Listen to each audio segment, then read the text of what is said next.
Hi everybody, I'm a Dangerous Mix. Let's talk about Novocaine, which was directed by Dan Burke and Robert Olson, stars Jack Quaid, Amber Midthunder, Ray Nicholson, and Jacob Batalon. Novocaine is an action comedy about a boy falling in love with a girl, and that girl gets taken hostage.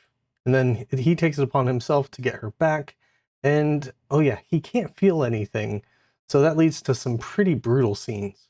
I saw the trailer for Novocaine as a preview for another movie, and it definitely caught my attention when it came across the screen. It looked like a lot of fun, and I actually was able to get early access because of the AMC A-List program, so I checked it out, and here are my thoughts. The story itself isn't anything original. It definitely has a lot of things that you might consider movie tropes, but it had its charms and a decent cast.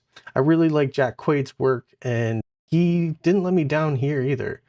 He did a good job of representing a lot of the nerds and the way they go through their days, working and then trying to meet girls. I also appreciate a lot of the caution that he exercises to cope with his condition, and that leads to some things down the line that are pretty interesting too. Ray Nicholson was interesting as the antagonist. I didn't catch him in the trailer the first time I watched it, but he ended up being a pleasant surprise. Amber Midthunder was good, and she even got in on the action. And it's always good to see Jacob Batalon here. He plays the likable and helpful character friend, and that's mostly what I've seen him as, but he does good. There are a lot of nice action piece scenes in this movie, and they sprinkle in a little comedy here and there, which I appreciate. So for my rating, this is one that I would probably watch a few times, and therefore I'm going to consider it collection worthy. This movie felt like a cross between Deadpool and Baby Driver to me, where you see glimpses of Deadpool's humor and ability to take a hit and keep going, and then Baby Driver's kind of romance being tied in along with just some of the wrong people, and the action pieces also kind of align. Maybe not as much driving, but that's still in here as well. So I do recommend you go out and see Novocaine. So now, spoilers.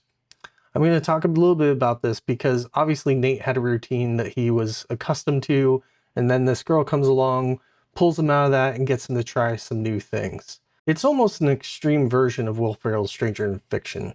Not that you see Will Ferrell getting beat up in brutal ways, but he is known to grab a gat and do some desk pops every once in a while. The cringe factor in this movie is definitely something that like I look for in horror movies, and I usually don't get, but this movie got me to cringe a few times. Especially like when he's cutting his arm open and just, slamming his fist into the glass, which yes, we did see that in the trailer. But then you also have like the broken forearm and him using the radius and ulna to do it. Like as soon as he broke that, I saw it coming, and it still was pretty awesome.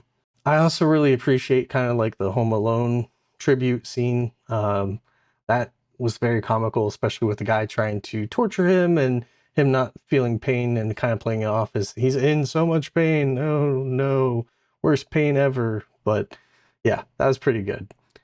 You could also consider this almost a battle of the Nepo babies, because you have Jack Nicholson's son and Dennis Quaid's sons going at it, and I enjoyed every minute of it. And one last spoiler I want to talk about is the cherry pie. So that was kind of the thing that got him to try new things and kind of not just do his routine. And obviously he was able to taste it. But again, later you have him down a shot that's like ghost peppers and stuff like that, and he doesn't taste that. That part I really didn't get. And then also, like, you have the cherry pie reoccur later when she's about to, get put back into jail and she's getting out in a few months. He takes that last bite. Did anybody else just want to see some blood come out of his mouth from him biting his tongue or something? Maybe that's just me. So yeah, those are my thoughts on Novocaine. I really enjoyed it. I think you should check it out. If you do see it, let me know what you think down in the comments. Thanks for stopping by. Have a good one, and bye for now.